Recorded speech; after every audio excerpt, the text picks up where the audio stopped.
what about Ira herself? Could the last day of her life offer clues as to how she ended up on that muddy river bank? Her records showed she'd been to the bank, deposited money, just after 10 a.m. And we were able to get surveillance videos of her there. Showed her alone. Just 15 minutes after stopping at the bank, here was Ira again. This surveillance video at a Goodwill store just off campus. She gave away clothes, chatted briefly with an employee, seemed not to be worried about anything. Not worried upset, about a thing. No. not unhappy. Nothing. Just alone in her car, running errands. 30 minutes later, 20 miles away, there she was again, in this surveillance video from a YMCA parking lot across the river from the campus. That's her in her car, driving toward the river. Had to be her, said Detective Terry. We could tell that there was a very small person driving the car. It appeared to be a white female driving the car. It was just after 11 a.m. It was the last image ever captured of Ira Yarmolenko alive. So apparently Ira arrived at the Catawba River alone, encountered her killers there. But why in the world was Ira even on that secluded wooded bluff overlooking the Catawba?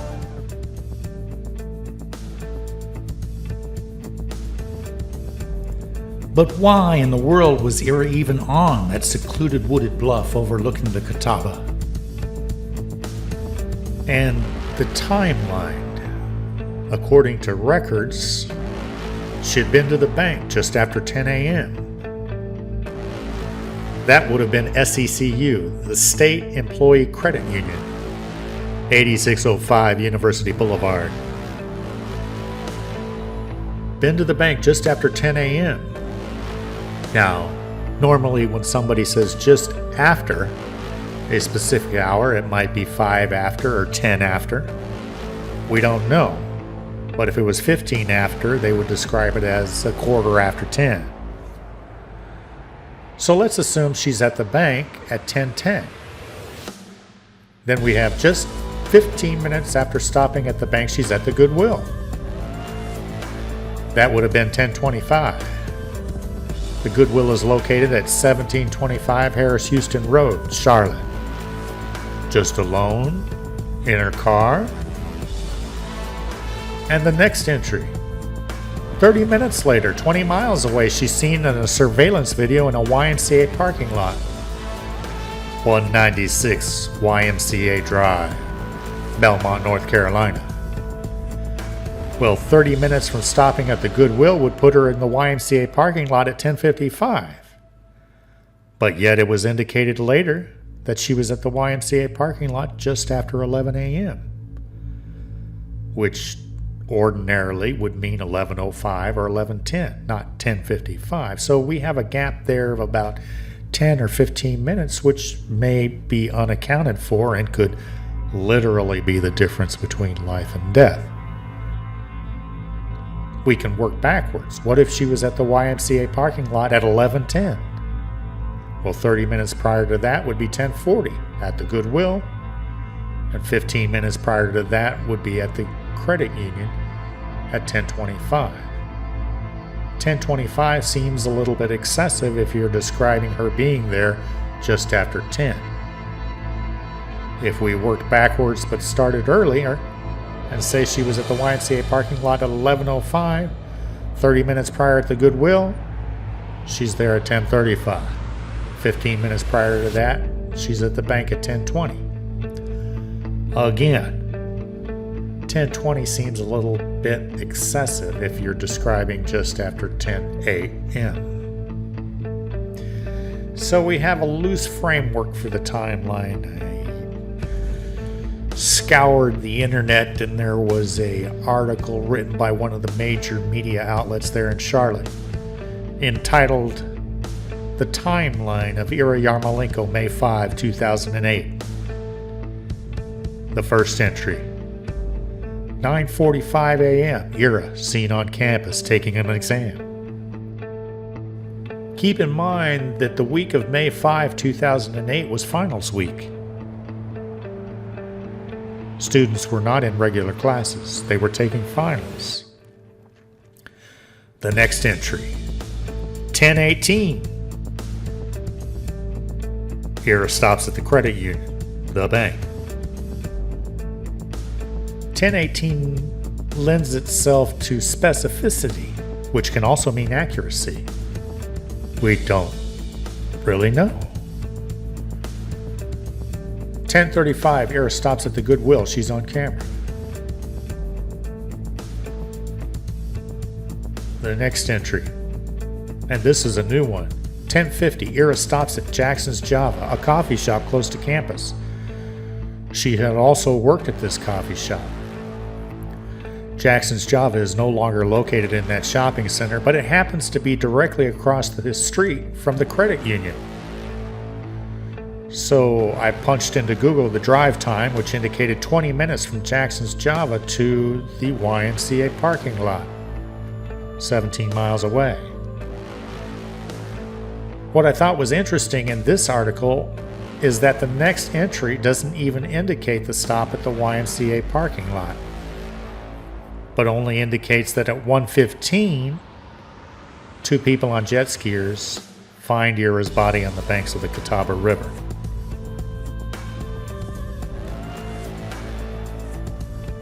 But if it's correct, and at 10:50 she was at Jackson's Java, and Google is correct that it's a 20-minute drive from there, if she headed straight to the YMCA parking lot, that would put her there at 11:10. We know from our analysis of the Dateline episode that if we started working backwards from the YMCA at 11:10, that puts us at the bank at 10:25. But this article says that she's at the bank at 10:18. So, it does shed light on the fact that at 9:45, she's seen on campus taking an exam. The timestamp at the bank of 10:18 seems to lend itself to a degree of specificity and accuracy. The additional stop at Jackson's Java at 10:50 is a new entry if we're comparing it to the Dateline timeline. It makes no mention of the stop at the YMCA parking lot. So we have a loose analysis here. Neither one matches exactly, but we're getting a general idea. Another article I found written by a major publication was entitled "A Look Back on That Day," where it mentioned she was last seen 2 hours before her body was discovered. Well, the previous article indicates that she was discovered by two jet skiers at 1:15. So if she was last seen 2 hours prior to that, that would have been 11:15. Presumably that would have been at the YMCA parking lot, since it generally tends to match the previous scenarios. But this second article also mentions that at about 11 a.m. she was at Jackson's Java. Well, about 11 a.m. could mean 10:50, which matches the previous article, but again, neither of these sources exactly match, but does give us an indication and a starting point from which to further investigate. I thought it was a good idea to call some of the major news outlets in Charlotte to see if I could obtain footage of the days directly after the day that Ira was found, to hear what that footage had to say as the facts were unfolding a little closer to the time period of the day of this tragedy. And new information tonight about a body found near the Catawba River yesterday. We now know who that woman is and that she was a student at UNC Charlotte. That's where we find WCNC's Glenn Counts live from our mobile newsroom with what he's learned today. Glenn.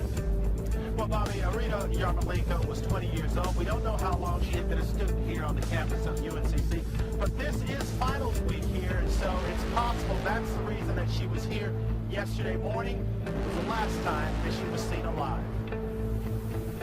Marina Yarmolenko had no ties to Mount Holly, but this is where her body was found. UNCC students just learned about the tragedy this afternoon. Saw her on campus a lot, so when we see each other, we usually just spoke. She was always very friendly. Nicole knew Arita. She was stunned to learn that the person found on the banks of the Catawba River was her friend. It makes me really sad, because I'm pretty sure she never did anything just to see like a good person. Yarmolenko was last seen at 9:45 Monday morning on UNCC's campus. Her body was found around 1 that afternoon. Police say that they need the public's help to fill in the blanks. If they seen her car, if anybody else was in the car with her, if she stopped someplace and they saw somebody with her, the answers those times are things that we need to know, and that helps us set up the timeline of who she was with at that particular time. That certainly helps. Well, all those sources are saying that Yarmolenko is murdered. At this time, police are not saying how. They are still waiting for the medical examiner to get back to them on that question. Reporting live now from our WCNC mobile newsroom on the campus of UNCC, I'm Clint.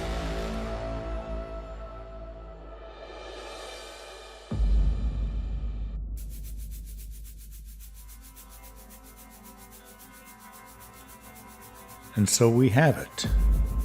The day after, May 6, 2008. 9:45, she's seen on campus. Her body's discovered a little bit after 1. Help, fill in the blanks. A plea from the police chief of Mount Holly, North Carolina. Next, the day after, Wednesday, May 7th.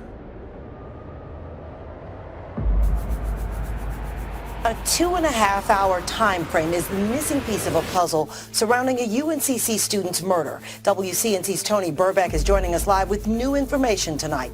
Tony, what can you tell us? Well, Sonia, I can tell you this, that police tell me they're not ruling anything out at this point, and they don't know if Irina's trouble started in the UNCC area, but they do say she was killed along the Catawba and not here around campus. And the fact is that she started one place and she found her way to another place and no one knows why or how. 9:30 Monday morning, UNCC student Irina Yarmolenko is spotted on campus. 10:45, she's at Jackson's Java. She was a barista here, but wasn't working then. She left in her car something she rarely drove. 1:15 p.m., a jet skier finds Yarmolenko's body next to her car along the Catawba River. Police say what happened in that 2.5-hour time span is a piece of the puzzle they do not have. About a half hour of that is travel time. Another piece is whether Yarmolenko came here on her own, if she encountered someone after arriving, or if she was forced here. Friends say she knew people in Gaston County, but didn't mention coming here. So that's what a lot of people are just trying to figure out, because they don't know what could have happened to her. Yet another piece, her car down a steep embankment and this open door. Investigators say she did not fall out of it. That leaves getting out on her own or getting pushed. Police aren't saying if they found evidence of another person in the car. They hope people who either saw her or her car at that time frame can put the rest of this puzzle together. And there will be a memorial for Yarmolenko tomorrow night here on campus. Meanwhile, police, well, they're still waiting for autopsy results before they release just exactly how she died. We're live now tonight in Charlotte with the Mobile Newsroom. I'm Tony Burbeck.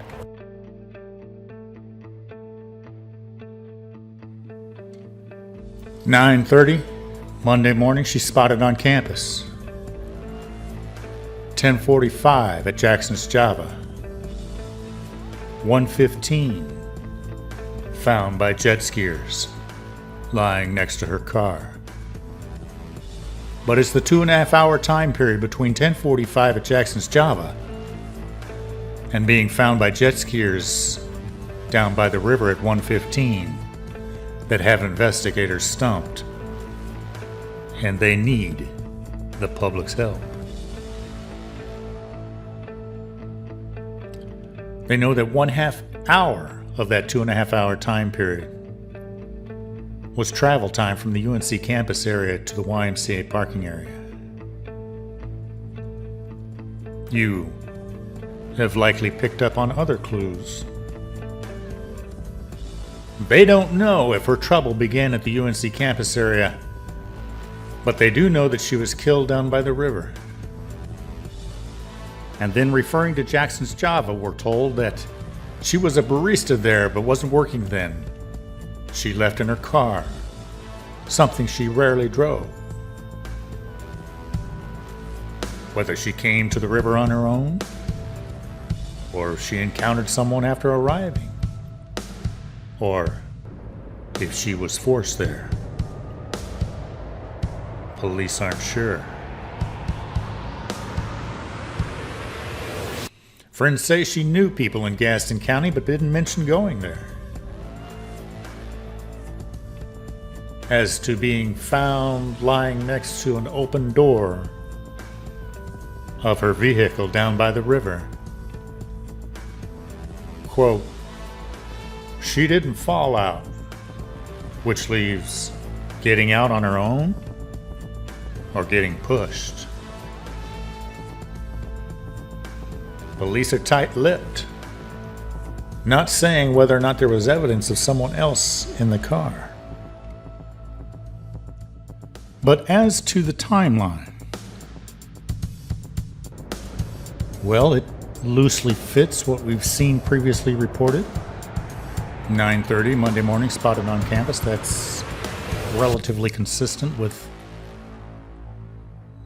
last being seen on campus at 9:45 taking an exam. 10:45 at Jackson's Java. It was previously reported 10:50.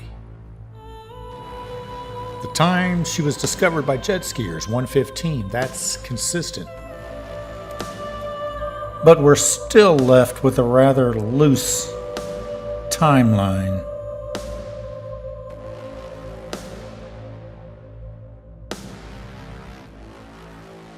You may find it a little unnerving at times, realizing we're discussing the final mysterious moments of a vibrant, young, college co-ed's life.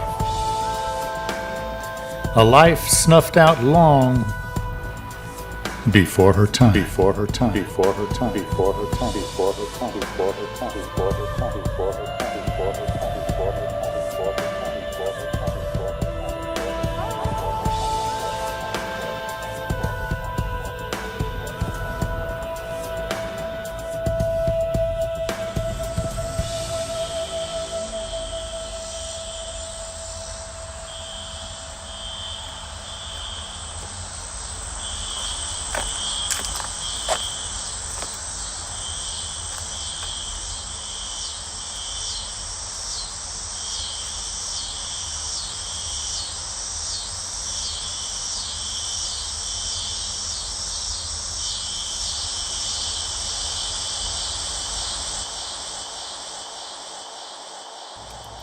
And another report, Wednesday, May 7th, 2 days after. And the body's laying beside of it. Out the other side, there's 2 doors open, and I only saw one person. Investigators say UNC Charlotte student Irina Yarmolenko had been suffocated and was found outside of her car. Understanding that she's not from this area and to find her way to that particular location is unusual. Investigators are trying to piece together the timeline after Yarmolenko left campus. We know that she stopped at a credit union and then made a quick pit stop at Jackson's Java in University City. How she was found 35 miles away in Gaston County is troubling investigators. The Yarmolenko family is outraged. Irina's brother talked with me from his home in Chapel Hill. You know, as a family, we want justice. We want this person caught, and we want justice to the greatest extremes to be carried out. We want justice. And so do fellow classmates who worked with Irina at the campus newspaper. And it's shock figuring out why this happened. I mean, first of all, how it happened and just why her. Irina typically worked here as a photographer and a writer for the University Times. Staff members say she will be sorely missed, and she was one of a kind. She was just a truly great person to know. I mean, truly one of the best people. I mean, not that we have on staff, truly one of the best people on campus. And she will be missed. Talitha Vickers, Fox News. The entire campus. And you'll note, I'm sure you noticed, that we find that she worked for the school newspaper, the University Times, as both a writer and a photographer. And in fact, it was alleged that that's what she may have been doing down by the river that morning, is trying to obtain footage or photographs of kayakers on the river for an article for the school newspaper. As to the timeline, that clip really adds not a lot of detail. It only mentions that They know that she stopped at the credit union and then made a quick pit stop to Jackson's Java.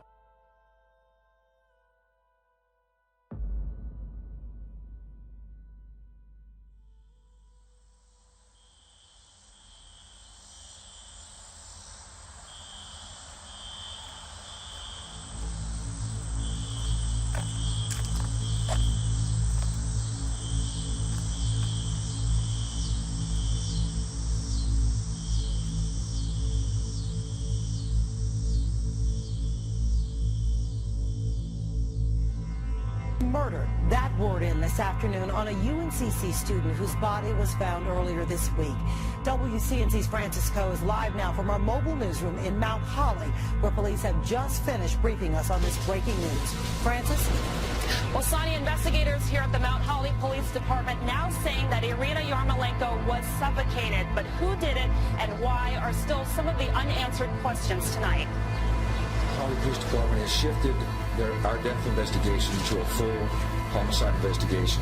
Investigators now shifting gears after an autopsy reveals how 20-year-old Irina, or Ira, Yarmolenko died. We were able to say that she died of asphyxiation. Police say she made a stop at a credit union near campus on Monday, then headed to Jackson's Java near campus, where she dropped off this gift for her colleagues. And it's been a very tearful couple of days.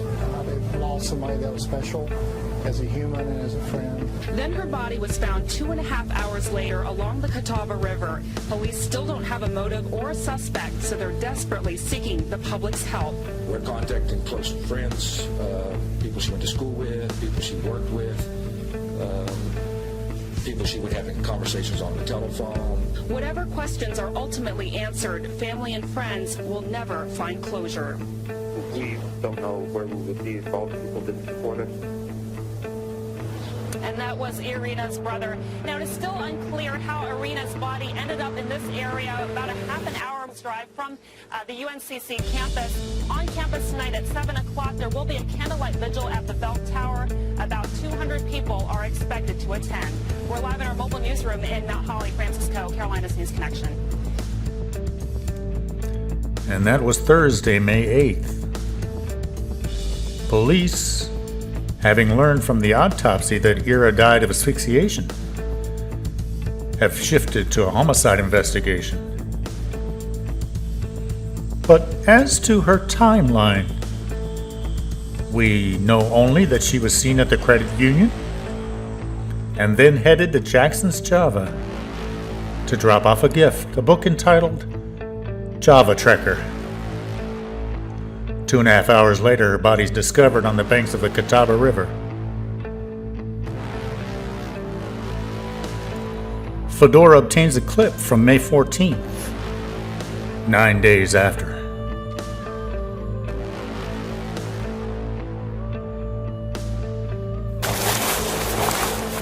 Getting to the place where Ira Yarmolenko's body was found is not easy. It's remote, hidden by trees. Ira's body was laying right here. Her feet are down at this end, and her head is up where your feet are, right here. Investigators know someone drove the car down the embankment. You can see where the front wheels of the vehicle were actually in motion.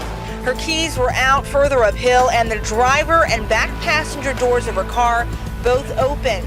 Cops are still trying to figure out how she got there. We know earlier in the day, Ira took an exam, then went to the ATM machine, and then to Jackson Java, where she worked but wasn't working that day, and finally down the road to make a donation at Goodwill. The mystery about what happened to Ira after that has many students feeling uneasy. Police aren't sure just yet how Ira ended up in Gaston County, but they are sure about one thing. But I know someone caused her death, and that's who we're trying to find. Now, with all the evidence at the scene, they've got good leads. They're strong enough that we've put additional staff to try to track down people. And find out who killed Ira Yarmolenko and why and why and why and why and why and why and why and why and why and why and why and why. And the timeline shifts ever so slightly. Quote, we know earlier in the day Ira took an exam, then went to the ATM machine and then to Jackson's Java. and then finally down the road to make a donation at the Goodwill. But previous timelines had her stopping at the Goodwill and then going to Jackson's Java. The police are convinced they're looking for a murderer. And there are other clues in that clip. Next, Fedora obtains footage from 2 days later, the 16th.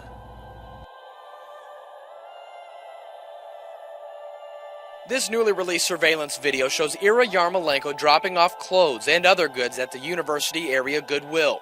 Less than 2.5 hours later, her body was found next to her car on the banks of the Catawba River, dead from asphyxiation. And she was looking straight up at the sky, and the sun was just beaming down on her face. That's just something I won't forget, ever. Brenda Briefs and her boyfriend were riding their Sea-Doos when they made the discovery. There's not a day that goes by that Dennis and I don't discuss it. We've got so many questions in our own mind, and just trying to think of, if we could have just helped her or been a little earlier or something, Police hope releasing this video will bring new information. Sometimes seeing something jogs people's memory. When Yarmolenko drove away from Goodwill, she went to Jackson's Java coffee shop to visit with coworkers. The shop is now filled with flowers in Ira's memory and notes like this one that reads, "Good night, sweet princess. Your heart was a grand place where all your friends lived." I talked with Ira's friends and coworkers here at Jackson Java. Right now they're dealing with a mixture of emotions from grief to frustration. They hope the newly released video helps, but right now they just want any answers. Police didn't explain their timing of releasing the Goodwill video, and they haven't released video from the ATM or Jackson's Java. While she waits for answers, Brenda Briefs will join family and friends Sunday for a memorial service. They will place this cross at the spot she found Yarmolenko. The final closure is whenever the killer's caught, but this will help us a lot. And there it is again.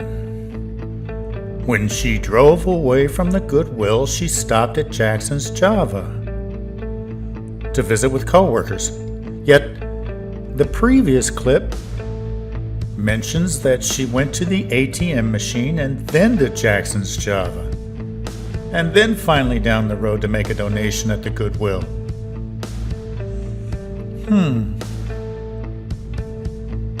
Oh, well, regardless, that video of her making that donation at the Goodwill, that's gotta have some clues.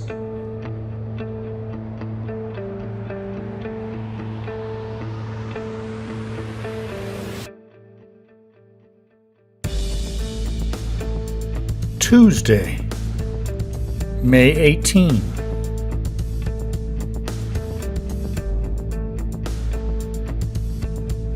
Two weeks after finding her body on the banks of the Catawba River, Brenda Briefs and Dennis Silva put up a cross in Ira Yarmolenko's memory. They now feel a closeness to the UNC Charlotte student they never knew. Finding out what a fantastic girl she was, she's a terrific family, terrific friends. I mean, she's loved by everyone.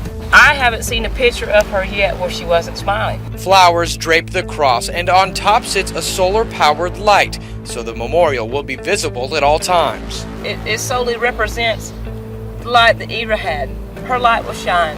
As that light shines, her light will shine too. So many questions remain unanswered in this case, like how Ira and her killer ended up in this remote part of Gaston County. The car was found rested up against this stump with 2 doors open.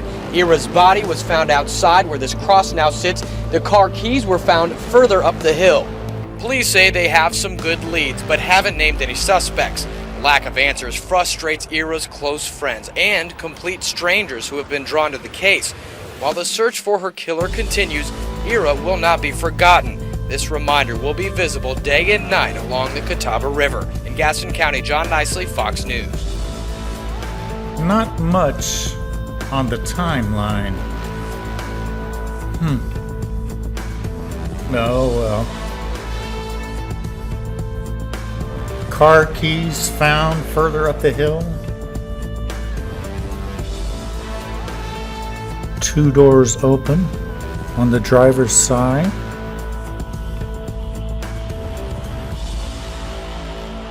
Cross visible day and night.